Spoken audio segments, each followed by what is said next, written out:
This is Jordan Tower with JT News. Well, John Singleton disses the Tupac All Eyez on Me film, which is a biopic of Tupac's life, obviously. And he was the first one that signed on for this movie, okay? Now, let's get into who John Singleton is for those who don't know. This is a classic, legendary director. Boys in the Hood, one of his first films with Ice Cube. The 1991 Poetic Justice with Tupac in 1993. This is where he met Tupac. First they worked together, then he said they developed like a brotherly relationship after that. Then he directed Higher Learning with Busta Rhymes in there. Then he got into Rosewood in 1997, Shaft in 2000, Baby Boy in 2001, another classic with Tyrese and Snoop Dogg and Taraji. Then he got Too Fast, Too Furious in 2003. He directed one of those, part of the franchise. Then Four Brothers with like Tyrese, Mark Wahlberg. I think Ludacris was in that one. And then Andre 3000. Abduction in 2011, I'm not too familiar with. He directed an episode of Empire, an episode of Crime Story, and episode of Rebel.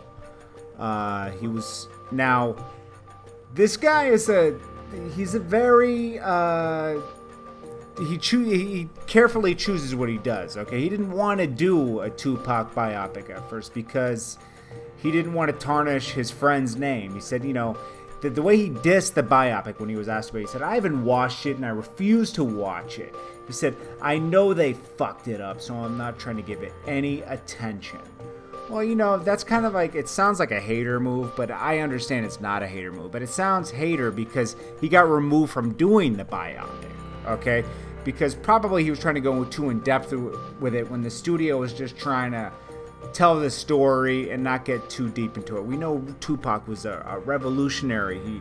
A lot of knowledge, So, basically Singleton went into saying, I didn't want to make it for many years.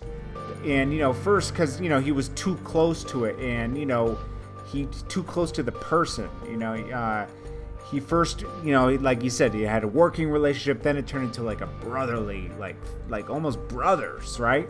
And then he said, once the other directors started signing it, he realized it was going to get made anyway. So he said, if you want me to do it, you motherfuckers got to step back at the studio and let me just do the movie how it should be. Get out of my face. Well, obviously they couldn't do that. Millions of dollars being invested. He said, his soul isn't gonna rest until this film is done right. It's not just about some rapper. This dude was a revolutionary.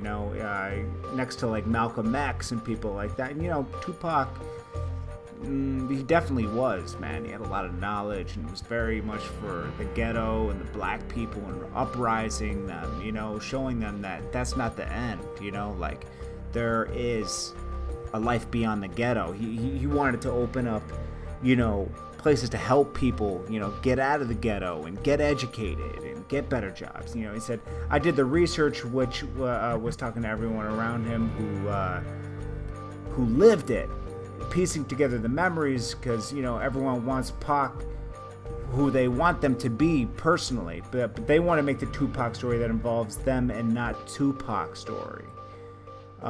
So everybody wants to get their piece in the story. He said, I had a great script and I thought they were going to go forward with it, but because I'm so mouthy and opinionated, some people don't like to work with a black man in Hollywood who has an opinion. I knew it wasn't going to be a good movie because they couldn't get on board.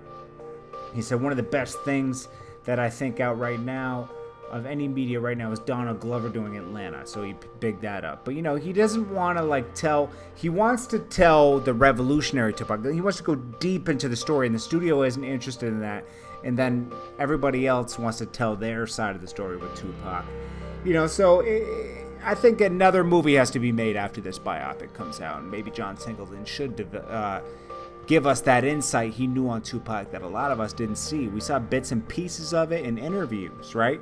But we never got to see who Pac really was. He didn't have the gram back then. He didn't have Twitter, so it'll be interesting to see his perspective, because it seems like he got to know Tupac on another level. So I mean, I don't think he's dissing. He dissed it, but like, I get where he's coming from. He doesn't want it to be the story to get messed up and people to get the wrong idea who he was. You know, he wasn't just some angry rapper.